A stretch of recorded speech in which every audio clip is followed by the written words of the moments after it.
আর যদি আপনি আমল করেন, যখনই আপনি বৈঠকে বসবেন, তাশাহুদ, দরুদ শরীফ, দোয়া মাসুরা তিনটা পড়া পর্যন্ত আপনাকে আঙ্গুল ইশারা করতে হবে। আঙ্গুল ইশারা করতেই হবে। এটা রাসূলের আমল। এটা যদি আপনি গ্রহণ করেন তাহলে কি হবে? রাসূলের আমলটা আপনার করা হলো। যদি না করেন, আপনি ইচ্ছাকৃতভাবে এটা আমল করতেছেন, বেদাত। এর কারণে আপনি জাহান্নামে যাইতে পারেন, জাহান্নামে যাইতে পারেন। আর যদি না হয়, হাদিস আছে আমার কাছে, ফটোকপি করবেন, নাহলে হাদিসটা নিয়ে যাবেন, হাদিসটা বাড়ি করে দেব আমি। অনেক আমল আমরা লুকিয়ে রাখছি, কিন্তু আমলটা করি না, বলার ভয়, চাকরি যদি যায়।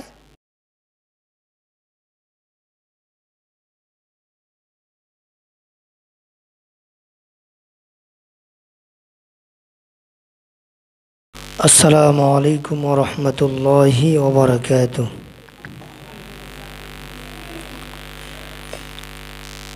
ইন্নাল হামদালিল্লাহ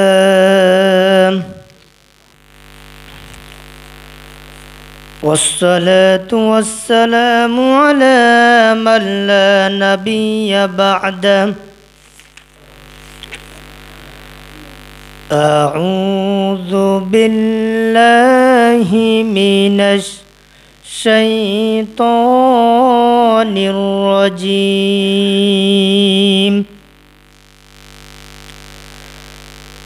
بسم الله الرحمن الرحيم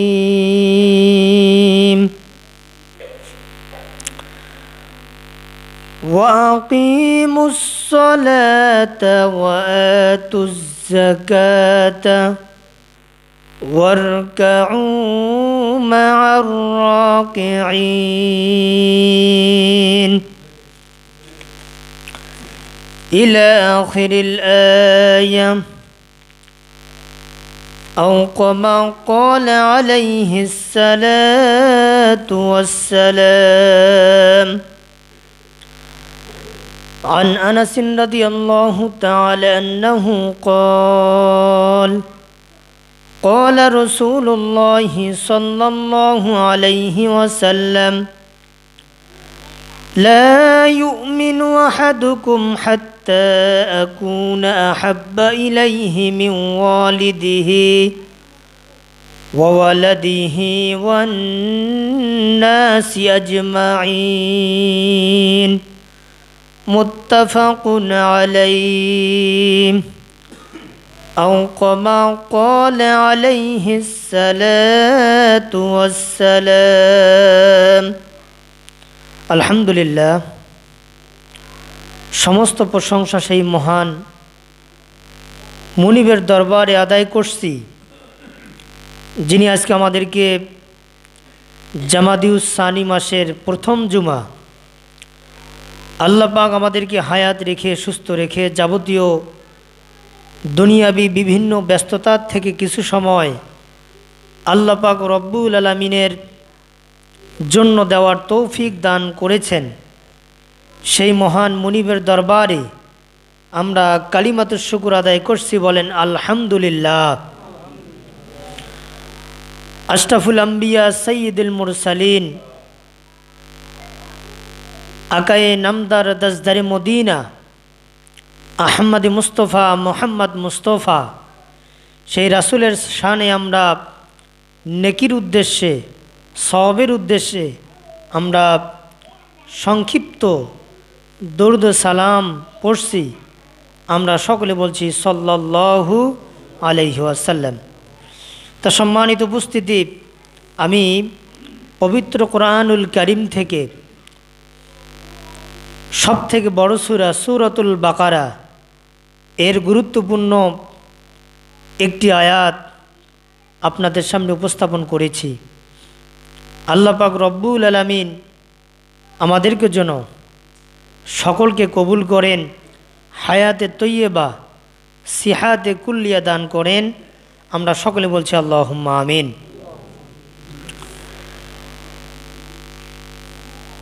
সূরাতুল বাকারা থেকে যে আয়াত আজকে আমি আপনাদের সামনে তেলাওয়াত করেছি, এই আয়াতের গুরুত্ব সম্পর্কে মুহাদ্দিসিনে কেরাম, মুফাসসির, মুস্তাহিদ, জমহুর আলিমগণের মতে যদি কোনো মানুষ সূরাতুল বাকারার একটি মাত্র আয়াতও যদি শোনার পরে বাস্তব জীবনে আমল করে, হেদায়েত না থাকলেও ওই আয়াতটি হেদায়েতের জন্য যথেষ্ট। বলেন সুবহানাল্লাহ। তা এই আয়াতের ভিতরে গুরুত্বপূর্ণ যে বিষয়টি পাওয়া যায় সেটি হলো পবিত্র কোরআনুল কারীমে আল্লাহ পাক রব্বুল আলামিন একটি ইবাদত ওয়াকিমুস সালাত, এই সলাৎ শব্দটা পবিত্র কোরআনে ৮২ জায়গায় আল্লাহ পাক আলোকপাত করেছেন। বলেন সুবহানাল্লাহ। এই সালাতের পাশাপাশি আল্লাহ পাক রব্বুল আলামিন যাকাত সম্পর্কে এনেছেন। সালাতের পাশাপাশি আল্লাহ পাক যাকাতের কথা বলছে। তা আল্লাহ পাক এই আয়াতের ভিতরে যে সমস্যাটা আমাদের মাঝে আমরা ধরা পড়ে, সেটা হলো আল্লাহ এতবার একটা আমল সম্পর্কে ৮২ স্থানে আল্লাহ পাক দিলেন,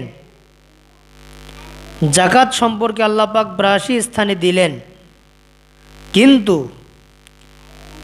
এই সালাত থেকে আমরা অনেকজনেই গাফিল, সালাতের মধ্যে আমরা নেই। এজন্য আল্লাহ পাক রব্বুল আলামিন এই সালাত সম্পর্কে অনেক আয়াত আল্লাহ পাক রাসূলের উপরে অবতীর্ণ করেছেন। একটি আয়াতে আল্লাহ পাক রব্বুল আলামিন তিনি বলছেন, ইন্নাস সালাতা তানহা আনিল ফাহশাই ওয়াল মুনকার। আল্লাহ বলতেছে নিশ্চয় সালাত সমস্ত অপকর্ম, অশ্লীলতা, যাবতীয় ফাহেসা কাজ থেকে এই সালাত মানুষকে বিরত রাখে। বলেন সুবহানাল্লাহ। যদি কোনো মানুষ প্রকৃতভাবে সালাত আদায় করে, ওই ব্যক্তিটার আদর্শ যদি মিথ্যা থাকে, সে শুধু মিথ্যা কথাই বলে, প্রকৃতভাবে যদি সে সালাত পড়ে, ওই ব্যক্তিটা সালাত পড়বে আর নিজে নিজে উপলব্ধি করবে, চিন্তা করবে, আমি তো নামাজি, আমাকে মিথ্যা বলা যাবে না, মিথ্যা ছেড়ে দিতে হবে। এই জন্য আল্লাহ পাক এই আয়াতে দিলেন, এই সালাতটাই মানুষকে বিভিন্ন ফায়সা কাজ থেকে, অশ্লীলতা কাজ থেকে বিরত রাখে, যারা প্রকৃত সালাত আদায়কারী হবে। এই সালাতের জন্য আল্লাহর নবী সাল্লাল্লাহু আলাইহি ওয়াসাল্লাম তিনি উহুদ যুদ্ধে দন্ত মোবারক শহীদ করেছেন, অনেক যুদ্ধ করেছেন এই সালাতটা প্রতিষ্ঠিত করার জন্য। অবশেষে মৃত্যুর সময় আল্লাহর নবী সাল্লাল্লাহু আলাইহি ওয়াসাল্লাম তিনি বারবার একটা কথা বলছেন, আস-সালাত ওয়ামা মালাকাত আইমানুকুম, আস-সালাত ওয়ামা মালাকাত আইমানুকুম, আস-সালাত ওয়ামা মালাকাত আইমানুকুম, সালাত সালাত সালাত। আমার উম্মতেরা সালাত ছেড়ে দিও না। সালাত সব ইবাদতের মূল ইবাদত হচ্ছে সালাত। কিয়ামতের ময়দানে এমন কোনো হাদিস পাওয়া যায়নি যে সর্বপ্রথম সিয়ামের হিসাব নেবেন, সর্বপ্রথম জিকিরের হিসাব নেবেন, সর্বপ্রথম হজের হিসাব নেবেন, সর্বপ্রথম কে সত্য কথা বলছে তাদের হিসাব নেবেন। এরকম কথা কোনো হাদিসে বর্ণিত হয়নি। কোনো কোরআনে বর্ণিত হয়নি এরকম কোনো কথা, কিন্তু আল্লাহর নবী সাল্লাল্লাহু আলাইহি ওয়াসাল্লাম তিনি বলছেন যে আউয়ালু মা ইউহাসিবু বিহিল আবদু ইয়াউমাল কিয়ামাহ আস-সালাহ, যে কিয়ামতের ময়দানে আল্লাহ পাক রব্বুল আলামিন প্রত্যেকটা মানুষের কাছ থেকে সালাত আদায় করছো কিনা এই হিসাবটা নেবেন। সালাত পড়ছো কিনা এই হিসাবটা আল্লাহর নবী সাল্লাল্লাহু আলাইহি ওয়াসাল্লাম তিনি নেবেন। তাহলে এই সালাত থেকে আজকে আমরা যারা দূরে, সালাত আদায় করতেছি না, সালাত থেকে যারা আমরা গাফিল, আমাদেরকে সালাত আদায় করতে হবে। যারা ইচ্ছাকৃতভাবে সালাত পড়বে না তাদের জানাজা পর্যন্ত নিষেধ। তারা আল্লাহর সাথে মুনাফিকি করতেছে, আল্লাহর সাথে ধোঁকা দিচ্ছে। তারা মোমেন হিসাবে আল্লাহর কাছে পরিচিতি অর্জন করতে পারবে না। সে দুনিয়াতে নাম কা ওয়াস্তে মুসলমান হতে পারে, কিন্তু প্রকৃতপক্ষে আল্লাহর কাছে সে মুসলমান নয়, আল্লাহর কাছে মোমেন নয়, আল্লাহর কাছে ঈমানদার ওই ব্যক্তি নয়। তাহলে একজন ঈমানদার আর একজন মোমেন সম্পর্কে পার্থক্য আল্লাহর নবী সাল্লাল্লাহু আলাইহি ওয়াসাল্লাম তিনি বলছেন যে সালাত আদায়কারীরা ঈমানদার, আর যারা সালাত পড়ে না এরা ঈমানদার কখনো হতে পারে না। কারণ এরা আল্লাহর ইবাদত করে না। আল্লাহ যে উদ্দেশ্যে এদেরকে পাঠিয়েছেন সেই উদ্দেশ্য এরা প্রকৃতভাবে আদায় করে না। এজন্য সূরা জারিয়াতের ৫৬ নম্বর আয়াতে আল্লাহ পাক আল্লাহর গোলামি সম্পর্কে তিনি বলছেন। আল্লাহ পাক বলেন, মা খলাকতুল জিন্না ওয়াল ইনসা ইল্লা লিয়াবুদুন। বলেন আল্লাহু আকবার। আল্লাহ বলছে, হে নবী তুমি জানিয়ে দাও আমি জিনদেরকে এবং মানব গোষ্ঠীকে সৃষ্টি করেছি কেবলমাত্র উদ্দেশ্য হলো ইল্লা লিয়াবুদুন, তারা ইবাদত গোলামি দাসত্ব করবে কেবলমাত্র কার? আল্লাহর করবে। আল্লাহ পাক এজন্য এই দুনিয়াতে তিনি পাঠিয়েছেন।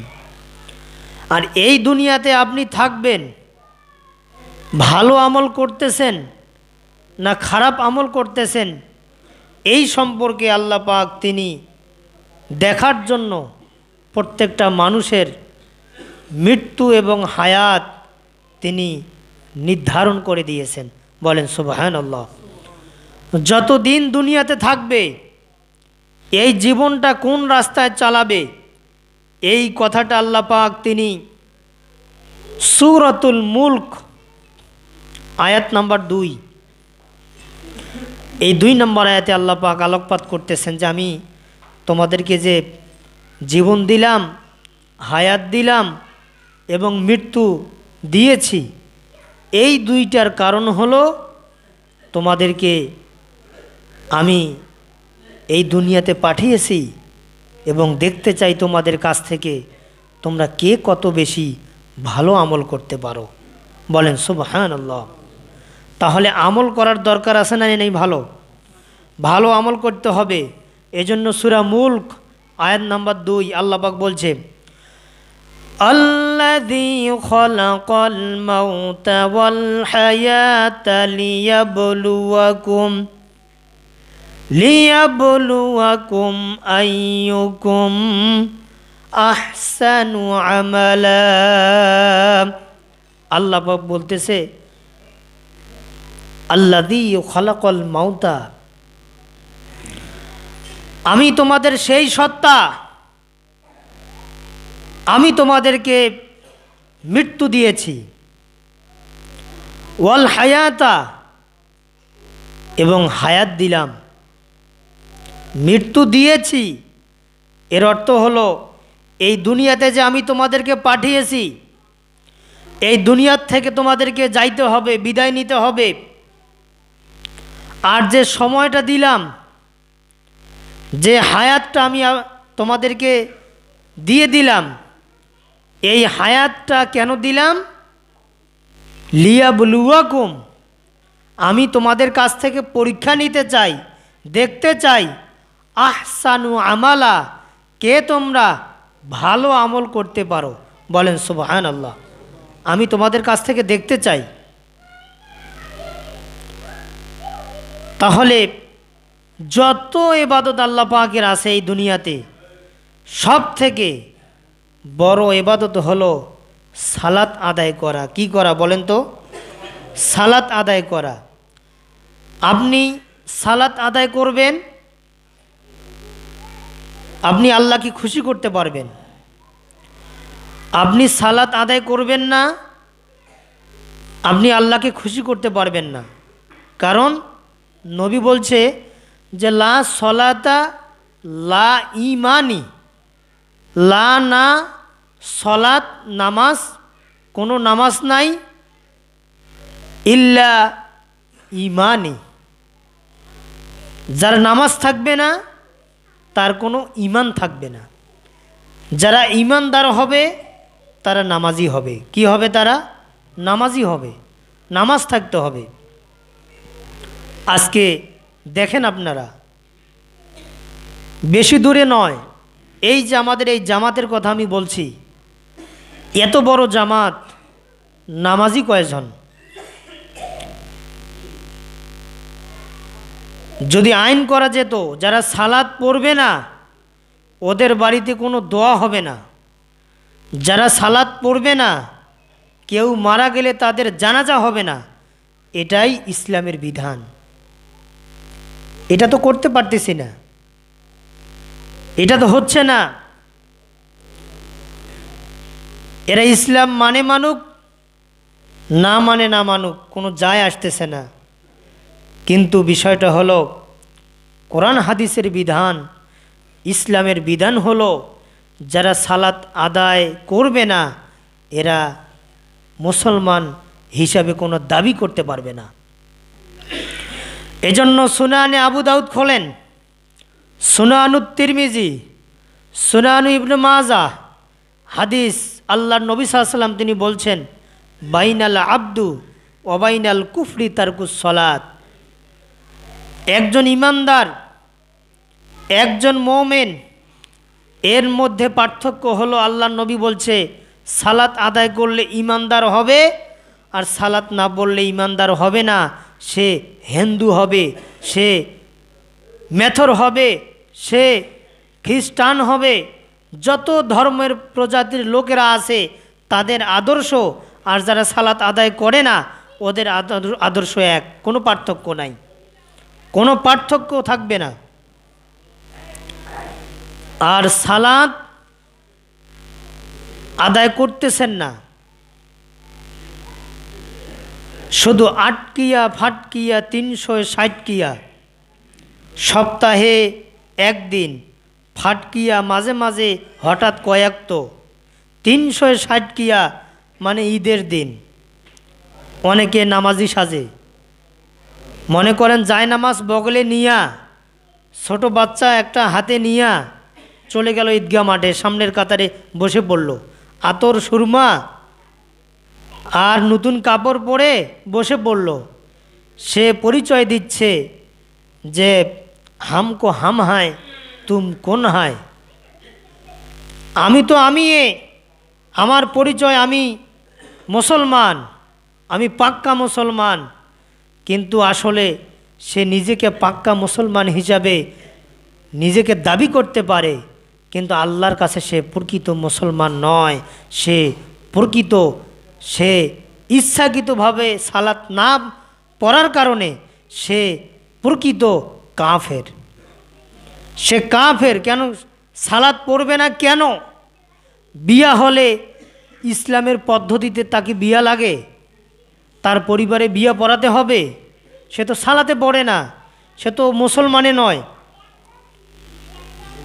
প্রকৃত মুসলমান হতে গেলে তাকে কি করতে হবে বলেন? সালাত আদায় করতে হবে, পড়তে হবে। 1-2 ওয়াক্ত না শুক্রবার এক ওয়াক্ত? কয় ওয়াক্ত? 5 ওয়াক্ত সালাত পড়তে হবে। এখন অনেকেই ইচ্ছাকৃতভাবে 5 ওয়াক্ত সালাত পড়ে না। সালাত যদি না পড়ে তাহলে ক্লিয়ার কথা, ওই ব্যক্তি হিসাব ছাড়াই জাহান্নামী। কোথায় যাবে? জাহান্নামে যাবে। কোথায়? জাহান্নামে যাবে। এজন্য সালাতটা অবশ্যই আমাদেরকে আদায় করতে হবে। আর সালাতটা যে আমরা আদায় করব, সালাতটা সালাতের মতো হওয়ার দরকার আছে না নাই? সালাতটা আমরা পড়ব ধীর স্থিরভাবে, সালাতের মতো। এমন সালাত আদায় করা যাবে না। হযরত হুযায়ফা রাদিয়াল্লাহু তাআলা আনহু ইনি ইয়ামেনে গেলেন, ইয়ামেন শহরে। ওখানে এক মসজিদে জোহরের সালাত আদায় করলেন। পাশে একজন ব্যক্তি সালাত আদায় করল। হযরত হুযায়ফা রাদিয়াল্লাহু তাআলা আনহু উনি সালাত সমাপ্ত করার পরে ওই ব্যক্তির সালাত আদায় করা তিনি দেখতেছেন। সালাত আদায় করা শেষ। হুযায়ফা রাদিয়াল্লাহু তাআলা আনহু ইনি প্রশ্ন করলেন, ভাই তুমি যেভাবে সালাত আদায় করলে, আমি সালাত পড়া তোমার দেখলাম, এভাবে কত বছর ধরে তুমি সালাত পড়ো? তিনি বলছে, আমি 40 বছর ধরে সালাত আদায় করি। কত বছর? 1-2 বছর না, 40 বছর। যে ভাই আমি 40 বছর ধরে সালাত আদায় করতেছি। হযরত হুযায়ফা রাদিয়াল্লাহু তাআলা আনহু ইনি জবাবে বললেন, ভাই তুমি 40 কেন, আরও 40 যদি তুমি পড়ো, কত? 80 বছর যদি তুমি আরও পড়ো, আরও যদি 40 যোগ দাও, 80 বছর যদি তোমার হয় সালাতের বয়স, যেভাবে আমাদেরকে আল্লাহর নবী সালাত শিক্ষা দিয়েছেন, এই সালাত আর তোমার সালাত কোনো মিল নাই। এই জন্য তোমার 40 কেন, আরও 40 যোগ দিয়ে 80 বছরের সালাত তোমার হয় নাই, হয় নাই। এজন্য সালাতটা আদায় করতে হবে হযরত হুযায়ফা রাদিয়াল্লাহু তাআলা আনহু তেনার মতো খুব ভালোভাবে রাসূলের পদ্ধতিতে সালাত আদায় করতে হবে। আজকে আমরা যারা সালাত আদায় করি, দেখেন আমি কিন্তু হানাফি ঘরের আলেম, আমি হানাফি। আমাদের এলাকায় 1, 2, 3, 4 ইউনিয়ন সবাই হানাফি। এর মধ্যে 2 ইউনিয়নের মধ্যে আমি পরিচিত বেশি। আমি যখন কোনো কথা বলতে যাই বা আমার কাছে যখন কোনো আলেম আসবে, এসে বলে যে ওর কাছে বসিস না, কারণ ও আহলে হাদিস, ও মাযহাব মানে না। দেখেন সে মাযহাবের উদাহরণ দিচ্ছে। আমিও মাযহাব মানতাম, আল্লাহর নামের কসম করে বলছি, আমি মাযহাব মানতাম আগে। আমি বিরোধিতা করতাম যখন আমি দেখেন এই যে কিতাবগুলা, এই যে আমার হাতে সুনানুন নাসাই, এই কিতাবটা এইদিকে কোনো আলেমের কাছে পাবেন কিনা সন্দেহ আছে। এই কিতাবটা এটা মিশর থেকে ছাপানো, 1 খণ্ডের। এটা বের করছে তাওহীদ পাবলিকেশনস, 2 খণ্ড। এইটা অনুবাদ করছে। এটা আরবি, মূল আরবি। আমি কিনেছি মাত্র 10,000 টাকা। কত হাজার টাকা?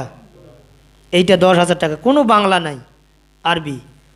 যখন হাদিসগুলা কিনার পরে পড়ি, যে দেখি তোরে ঘটনা কি, যারা রাফুল ইয়াদাইন করে, এই যে রুকুতে যায়, রুকু থেকে ওঠে, দেখি তো ঘটনা কি। আমরা যে বলি যে আমাদের মাযহাবে রাফুল ইয়াদাইন নাই, ফির যারা আহলুল হাদিস এরা যে রাফুল ইয়াদাইন করে, কি ব্যাপার? কয়েকটা ওদের ঘরানার আলেমের বক্তব্য শুনলাম। শোনার পরে দেখতেছি হাদিসের রেফারেন্স। পরে কিতাব তো আমি আগেই কিনছি, দেখি তো কিতাবের নাম্বার মিলাই, দেখি 6টা কিতাব, বুখারী, মুসলিম, তিরমিজি, আবু দাউদ, নাসাই, ইবনে মাজা, এই 6টা কিতাবে এই যে রাফউল ইয়াদাইন সম্পর্কে 51টা হাদিস বর্ণিত হয়েছে। বলেন সুবহানাল্লাহ, 51টা হাদিস। রাসূলের মৃত্যু পর্যন্ত উনি রাফউল ইয়াদাইন করছেন। তা দেখেন এই হাদিসগুলো আমরা 51টা হাদিস ছেড়ে দিছি, বাদ দিয়ে দিছি।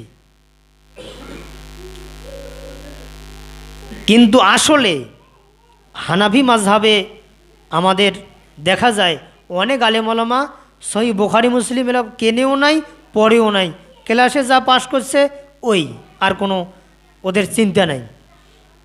যে কোনো কথা বলবেন বলে কি এটা আমাদের মাযহাবে নাই, ওটা আহলে হাদিসের মাযহাবে। তখন আমি বলি আহলে হাদিসের কি কোনো হাদিসের বই আছে নাকি আলাদা? আছে না। যদি না থাকে এই জবাবটা আসবে কেন? দেখেন আরেকটা আমাদের নামাজের মধ্যে আরেকটা ভুল, যারা আমরা আহলুল হাদিস আমাদের একটা ভুল আছে। কোনটা জানেন? যখন আপনি বৈঠকে থাকেন, 2 রাকাতে হোক বা 4 রাকাতে সালাতের যে তাশাহুদের বৈঠকে বসেন, আমি লক্ষ্য করি, আমি বলতে চাই কিন্তু বিষয়ভিত্তিক আলোচনা করার কারণে এই সাইডে আর আসা হয় না। এই যে হাঁটুতে রেখে হাত রেখে যে আঙ্গুল ইশারা করি, করি কি না? ইশারা করি, এটা কি এইভাবে ইল্লাল্লাহ কয় নামাই না? নামাই তো। তা দেখেন ইল্লাল্লাহ বলে যে নামাইলাম, আসমানের নিচে জমিনের উপরে আমি আছি, প্রতি জুমার দিন আমি আসতেছি, বলে গেলাম আসমানের নিচে জমিনের উপরে টুক করে ইল্লাল্লাহ বলে আবার নামিয়ে ফেলা একটা হাদিস নাই। এখন আপনারা বলতে পারেন এতদিন থেকে আমল করে আসতেছে, হুজুর হুট করে একটা কথা বলল, এটা কেমন কথা? আমি বলি আমি যতদিন আপনাদের এই জামাতে আসি এতটুক মনে করবেন আমি কখনো আপনাদেরকে ভুল পথ দেখাবো না, ভুল পথ দেখাতে চাই না। আমি চাই আমিও বাঁচি আপনারাও বাঁচেন। কি চান কি না? আমিও বাঁচি আপনারাও বাঁচেন। যদি এই আমলটা দেখেন ইল্লাল্লাহ, এই আমলটা যদি রাসূলের সাথে না মেলে, আল্লাহ নবী করেন নাই, তাহলে আমাদের কি হবে বলেন তো? কি হবে? হ্যাঁ, আল্লাহর নবী কি বলছে? এখন আপনারা প্রশ্ন করতে পারেন যে হুজুর এটা তো নাই, বলে হাদিস নাই ইল্লাল্লাহ, এখন কি করব আমরা? আপনারা হাদিস মানবেন না বাপদাদার ধর্ম মানবেন? কোনটা? হ্যাঁ, হাদিস মানবেন না? হাদিস। আপনারা যদি মন খারাপও করেন, এতদিন থেকে মন যদি খারাপ নাও হয়, কিছু কিছু আমলের ক্ষেত্রে মনও খারাপ হওয়ার পরে যে এখন হুজুরকে আমরা অন্য রকম আলোচনা করেছে, বোঝেন নাই? তা দেখেন এটা কি বললাম, নাসাই শরীফ, কি সুনানুন নাসাই, এটা আমার হাতে আছে, এটা আমার ব্যাগে প্রত্যেক জুমায় থাকে। কি ব্যাপার এত এলা?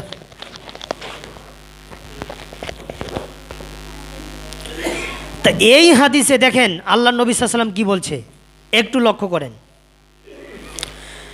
এই হাদিসটা আসছে এই বইয়ের 1274 নম্বর হাদিস।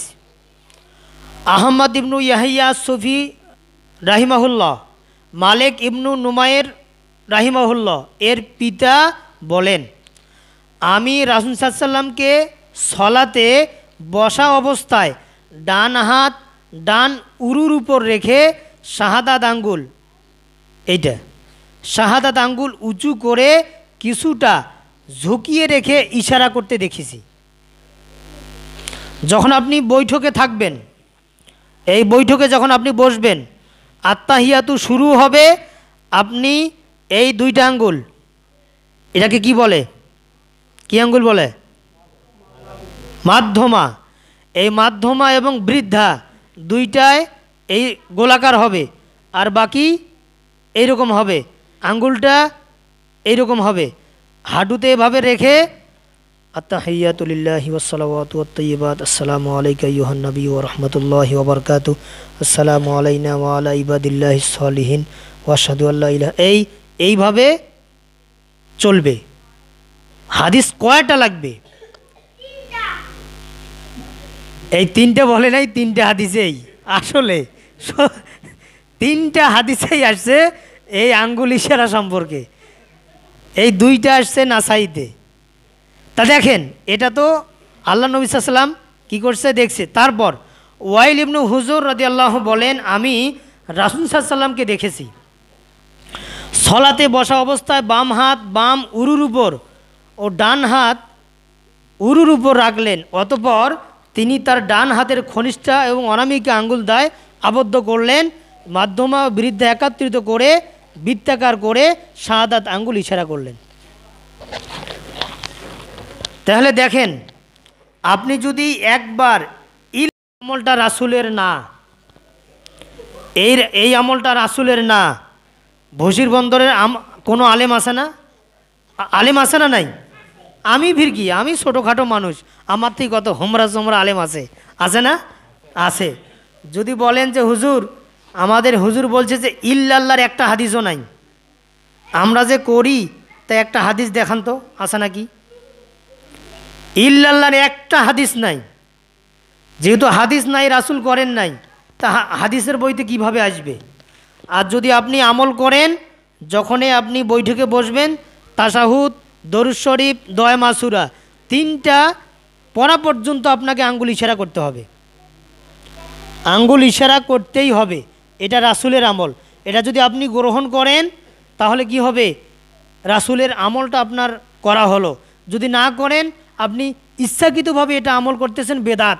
এর কারণে আপনি জাহান্নামে যাইতে পারেন, জাহান্নামে যাইতে পারেন। আর যদি না হয়, হাদিস আছে আমার কাছে, ফটোকপি করবেন, নাহলে হাদিসটা নিয়ে যাবেন, হাদিসটা বাড়ি করে দেব আমি। অনেক আমল আমরা লুকিয়ে রাখছি, কিন্তু আমলটা করি না, বলার ভয়, চাকরি যদি যায়, বলার ভয় করি, চাকরি যদি যায়, যদি বিরোধিতা হয়। তাই জন্য আমি আজকের থেকে একটা আমলের কথা আমি বললাম আপনাদেরকে, অবশ্যই এই আমলটা করবেন না ছাড়বেন? আমাকে বিশ্বাস হয় না আপনাদের? বলেন, সবাই বলেন, বিশ্বাস হয় না? এই কিতাবটা বিশ্বাস হয় না? হাদিস বিশ্বাস হয়। এই আমলটা যদি করেন, আল্লাহর নামের কসম করে বলতেছি আমি, হাদিস সাক্ষী, একটা মৃত সুন্নতকে জীবিত করলে যা নেকি হয়, আল্লাহ পাক আমাদেরকে সেই নেকিটা দান করবেন। বলেন সুবহানাল্লাহ। সেই নেকি আমাদেরকে আল্লাহ দান করবেন। আর যদি আমল না করি, তাহলে কোনো উপায় নাই, আমারও করার নাই, আপনাদেরও কিছু করার নাই। এই আমলটা অবশ্যই আপনারা করবেন। এখন প্রশ্ন থাকতে পারে, যখন আপনি 4 রাকাতের সালাত পড়বেন, এশা অথবা জোহর, আপনি যখন 2 রাকাত হয়ে গেল, আপনি বৈঠকে বসবেন, তখন শুধু তাশাহুদের বেলায় তাশাহুদ শেষ করা পর্যন্ত আঙ্গুলটা ইশারা হবে। আর যখন আপনি 2 রাকাত শেষ, 4 রাকাতের বেলা শেষে তাশাহুদ, দরুদ শরীফ, দোয়া মাসুরা তিনটা শেষ করা পর্যন্ত এই আঙ্গুলটা ইশারা হবে। এর ফজিলত কি? আল্লাহ নবী সাল্লাল্লাহু আলাইহি ওয়াসাল্লাম তিনি বলছেন, লোহার হাতুড়ি দ্বারা শয়তানকে পিটালে যতটা কষ্ট হয়, এর থেকে বেশি কষ্ট হয় যখন শয়তান দেখে ওই ব্যক্তিটা সালাতে আঙ্গুল ইশারা করে আল্লাহকে সাক্ষী দিচ্ছে, আল্লাহ তুমি এক, তুমি আমার রব, আর তুমি আমাদের সব। এ কথা যখন আল্লাহকে প্রকাশ করে, শয়তান তার থেকে বেশি কষ্ট পায়, যেভাবে লোহার হাতুড়ি দ্বারা পিটালে কষ্ট হতো, তার থেকে বেশি কষ্ট পায়। এটাও হাদিস আছে আমার এখানে। তাহলে এই আমলটা আপনারা কেউ ছাড়বেন না। ছাড়বেন না কি? ছাড়বেন না, এটা করেন। আমি এত দূর থেকে এসে হাদিস কোরআন স্টাডি করার পরে বলি, মনে করেন ভুল পথ দেখানোর জন্য না, আল্লাহর নামের কসম করে বলতেছি, ভুল পথ দেখানোর জন্য না, সঠিক। আমরা অনেক হাদিস কোরআনের বাইরে আসি, অনেক আমল আসি বাইরে, শুধু অজুহাত দেই, অমুক হুজুর এত বছর আসিল, কোনো দিন তো কয় নাই, আল্লাহর কসম করে বলতে পারি এই হাদিস ওর বাড়িতে নাই, এই জন্য কয় নাই। এই হাদিসগুলো ওর বাড়িতে নাই, এই জন্য বলে নাই। হাদিসগুলো পড়তে হবে, দেখতে হবে, নারিয়া অক্ষর গ্রামারের জ্ঞান থাকতে হবে, গড় করে আরবি পড়তে হবে, অনুবাদ করতে হবে, বাংলার কোনো আলাপ নাই, তাহলে বোঝা যাবে না প্রকৃত আলেম। তা যাই হোক, সম্মানিত উপস্থিতি, আজকে কথা বলছিলাম সূরাতুল বাকারাত থেকে। কোন সূরা? সূরা বাকারাত থেকে, আয়াত নাম্বার 24। কত নম্বর আয়াত? 24 নম্বর আয়াত। আল্লাহ পাক কি বলেন দেখেন। আল্লাহ পাক বলেন, ওয়াকিমুস সালাতা ওয়া আতুজ যাকাতা ওয়ারকাউ মা'আর রাকিঈন। বলেন আল্লাহু আকবার। আল্লাহ বলতেছে, হে নবী তুমি বলে দাও, ওয়াকিমুস সালাত, যারা সালাত কায়েম করে নাই, যারা সালাত পড়ে না, এরা যেন সালাত কায়েম করে, প্রতিষ্ঠা করে এবং নিজেও পড়ে। বলেন সুবহানাল্লাহ। ওয়াতুজ যাকাত, যাদের ধন সম্পদ আছে যাকাত দেয় না, এরা যেন যাকাত দেয়। ওয়ারকাউ মা'আর রাকিঈন, নামাজ তো পড়বে, সালাত তো পড়বে। ওয়ারকাউ, তারা যেন রুকুকারীর সঙ্গে রুকু করে, অথবা জামাতের সাথে সালাত আদায় করে। কি করে? জামাতের সাথে যেন সালাত আদায় করে। জামাতের সাথে সালাত আদায় করা 27 গুণ সব বেশি একাকীর থেকে। একাই বাড়িতে অথবা একাকী জামাতবদ্ধ ছাড়াই সালাত আদায় করলে যা সব হবে, এর থেকে 27 গুণ সব আল্লাহ পাক আমল নামায় যোগ করে দেন। বলেন সুবহানাল্লাহ। আলোচনা শেষ, আজকে এতটুকুই কথা বললাম সূরাতুল বাকারাত থেকে। আল্লাহ পাক আমাদের সকলকে যেন যাহা কিছু বললাম এই কথাগুলোর উপরে বাস্তব জীবনে আমল করার তৌফিক যেন দান করেন। আমরা সকলে বলছি আল্লাহুম্মা আমিন। সুবহানাকা লা ইলমা লানা ইল্লা মা আল্লামতানা ইন্নাকা আনতাল আলিমুল হাকিম।